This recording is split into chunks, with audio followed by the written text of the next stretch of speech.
आज हम क्लास 8 का चैप्टर नंबर 2 मैथ का पढ़ेंगे। इसमें इस चैप्टर का नाम है एक चर वाले रैखिक समीकरण। सबसे पहले इसमें हम चर, अचर और समीकरण के बारे में समझने का प्रयास करेंगे। सबसे पहले चर क्या होता है? चर का मतलब होता है कोई भी वेरिएबल। वेरिएबल मतलब जिसकी वैल्यू हर इक्वेशन या समीकरण के आधार पर बदलती रहे, जैसे x, y या z।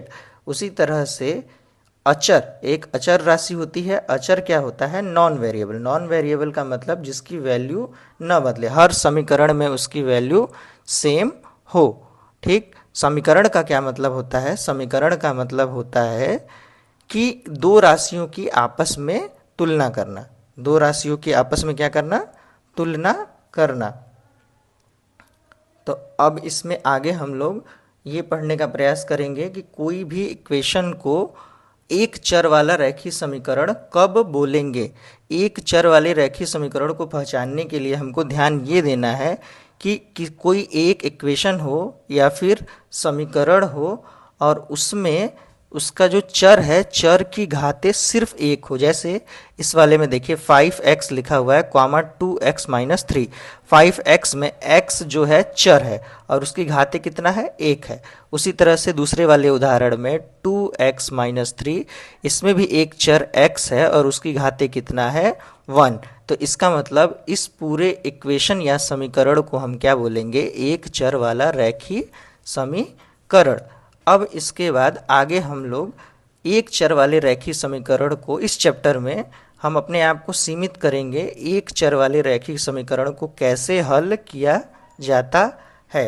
उदाहरण के लिए कोई भी एक इक्वेशन लेते हैं और उसमें समझते हैं कि क्या वहाँ उसमें क्या क्या वेरिएबल का नाम क्या है, चर क्या है, समता क्या है, समीकरण क्या है। जैसे इसमें देखिए, इसमें आपको दिखाई दे रहा होगा एक इक्वेशन लिखा हुआ है, समीकरण लिखा हुआ है 2x माइनस 3 बराबर 7।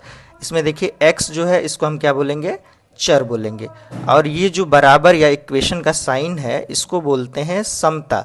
इसका मतलब ये हुआ कि इसकी बाईं तरफ और इसकी दाईं तरफ दोनों की वैल्यू आपस में क्या है? समान है। और इस पूरे क्या बोलते हैं इक्वेशन को, व्यंजक को 2x माइनस 3 बराबर 7 को हम क्या नाम देते हैं? एक समीकरण। अच्छा, अभी इसमें बोलते बोलते मैंने आपसे एक टर्म बोला, व्यंजक। व्यंजक, व्यंजक किसको कहते हैं? व्यंजक का मतलब हुआ जैसे इस वाले इक्वेशन में 2x माइनस 3 बराबर 7, इसमें बाईं तरफ जो लिखा हुआ है 2x माइनस 3, उसको हम क्या कहेंगे? व्यंजक कहेंगे। लेकिन जब इसी व्यंजक में बराबर या समता का चिन्ह लगा के उसके आगे कोई वैल्यू हम लिख दिए तो इस पूरे क्या बोलते हैं टर्म को हम क्या बोलेंगे? समीकरण। क्या मतलब समझ में आया? एक बार इसको समराइज करते हैं। मतलब ये समझ आया कि इसकी जो बाईं तरफ है 2x माइनस 3, ये एक व्यंजक है और इसमें x एक चर है जिसकी घाती 1 है और बराबर समता का चिन्ह है और इसके बराबर 7। तो ये पूरा हुआ एक चर वाला रैखिक समीकरण। तो अपने आप को हम लोग इसमें यहीं तक सीमित करेंगे कि एक चर वाले रैखिक समीकरण को कैसे हल करते हैं। आगे हम लोग एक उदाहरण के लिए एक सवाल लेते हैं। इसी का क्वेश्चन उदाहरण नंबर 1, इसको समझते हैं कि इसको हल कैसे करते हैं। ठीक, देखिए इसको हल कैसे करते हैं।